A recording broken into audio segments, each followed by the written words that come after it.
रहे नी। अरे त का कर रे छोटके बोल तू ही। हमरा मन नहीं खेला चली ना कुछ करे के। का कुछ करे के ऐसा तू बात कर ली बोल का करे रटेनियो ने दिमाग से चली ना हम टमाटर को घरे ना उनका लगा के बर्थडे रहे तो नाचत रहे चले हमनी को नाचल जी अपना घर में का हो जाई। हम कहीं उनका घरे नाचे जीबी। हां ये छोटे के तू तो ठीक है कहली रे एगो दिमाग आइडिया में देली ना आ दीदी कहां आ उनका घर बर्थडे बा तू कौन बर्थडे मनाईबी आ त का हो जी दीदी मन नहीं खेला तो नाचे में तो गोतनी ना बन जा का हो जाई। हां ये छोटा की एगो तो हमार दिमाग में तू तो आइडिया दे हां रोवा के तो अपने ने बुझाइबे ना कहले कि तनी घर में नाचा गावा ठीक लागेला। अब बाक रे तू मतलब छोट वाली तू न तन की बताईबी हमनी तो कुछ समझ में ना आवे। दीदी के चल जी बड़ा ही गाना अपना चली मीठा मीठा बथे कमरिया ना बड़ी नाचे चोरी नाचा बोल चल हमरे तन चलता आई तो जल्दी ना ना पूछे के बियाह भइनु सब त काम मोरिया दे सारा नेतरनी चल गई सब ए से घरवा उदास का बाकी देखो जी का हां अब कनाई बानी का कनाई बे कुछ नहीं बात पर मुंह का जाना हो देख और अब 10 खटा में हमरा के लगता 10 खटा में को दे जाना तड़ू आए का बोलिए को पहली बार अभी नो जाना तो अंकुश के मम्मी के नो सूप के जन कहां भूला गइल बाटे लाइल बानी न कर लगनिया उठा रहे चौरा पे उठ करे खातिर बिने खातिर वो आज हमरा से सुन ना जानी सवाल में ढूंढ हां पहले नाचे के मन करता नाचे के मन के वो खाना काई मम्मी के नाच पर ठीक के कहता सरे कने मगर हम त ना नाचम नाचे सने जब बैठल रही हमार गोड़ हाथ दुखा त टूटत त अरे चली ना नाचे के म्यूजिक देवे पहले चली ना पहले हम के नाच लेवे के नाच रे तू त उठी पहले उठो अरे कहलू सब तो उठिए जाता ना ही बुझाला कि हमेशा डाणे देखी ऐसे बहाना मत करी नाच के बता देखी ए दीदी देख हम पढ़े दीदी के नाच के मन फेटा उठा मार के बोतल बन हां ये ना जे सब बहरा ना उठावे नाच नाच नाच नाच नाच नाच नाच ए छोड़ कुछ तो कौन ना दीदी हमरा नहीं याद है आयो लगाई ना दीदी मीठा मीठा बोतल को मार के पड़ा रोनी के नाचे हम ते काम कइले भाई हमरा से ना होई ए दीदी ना ना बोल बाग जी से मत कर त का बसा हई कहीं सांझ के नाच देखे गया बारात में हई बड़ा है हरे कौन में हर छोड़ी रात में जी सांझे से नाच देखे गया बारात में हई बड़ा है हरे कौन में हर छोड़ी रात में ओनी एक देला भोरा हरिया हो का दुनी देख के चलाइला तकाइला मीठा मीठा बात है कमरिया हो का दुनी देख के तू आइला तकाइला मीठा मीठा बात है कमरिया हो। अब लोग एक उठाई हम उठा देंगे वो झूमर आई तो दीदी के हाथ तू पहले उठावा देखी जा कैसे करे राजा जी को खून कायदा अपने ही हाथे हमर खून कायदा ए राजा जी को खून कायदा अपने ही हाथे हमर खून कायदा ए खुशबू को खून कायदा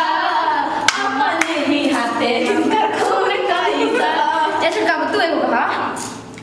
हम देख उठाई ए वक्त तू करा दीदी को मत लगे तू अब कब एगो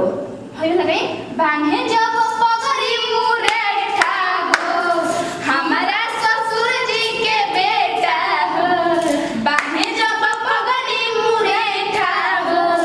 हमारा ससुर जी के बेटा हो लागला बदनमा पहलवनवा ए सखी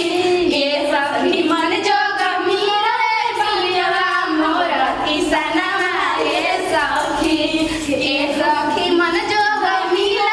पियावा मोरा किसनवा ए सखी और हो गई ना हाफी छूट हरियर चूड़ी पानी दीवालू से मंगवाई के हरियर चूड़ी पहननी देवरू से मंगवाई के अरे दीवालू से मंगवाई के बाहर से पिया आइले बार दोबारा आई के बाहर से पिया आइले बड़ी दोबारा आई के कतना निकला पढ़ने से हम कन्या छोड़ दिया स्कूलिया में पढ़ाई अरे मान करे छोड़ दीही कोइल पढ़ाई ओलाई स्कूलिया में बहुत लड़ाई अभी कोनो गट्टा खींच ले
करिया करिया रसगुल्ला रसदार राजा जी करिया करिया रसगुल्ला रसदार राजा जी एगो करिए सिया दी सलवार राजा जी एगो करिए सिया दी सलवार राजा जी एगो करिए सिया दी सलवार राजा जी एगो करिए सिया दी सलवार राजा जी एते दी मन हाफ हां का करे मगर मन नहीं करत ना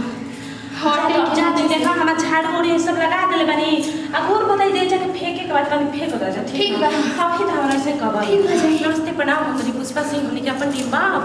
पुष्पा सिंह मस्ती के तो जो भी लोग सब्सक्राइब ना कोई लोग हम जरा के सब्सक्राइब कर जा उरवा सब के अपन चैनल बा एकरा थोड़ा सी प्रयास करें जा ध्यान दे जा आ एकरा आगे कुछ ना कर हम जे कमेंट में जरूर बताई जा जम के धक्का धक शेयर कर दे वीडियो बाय बाय।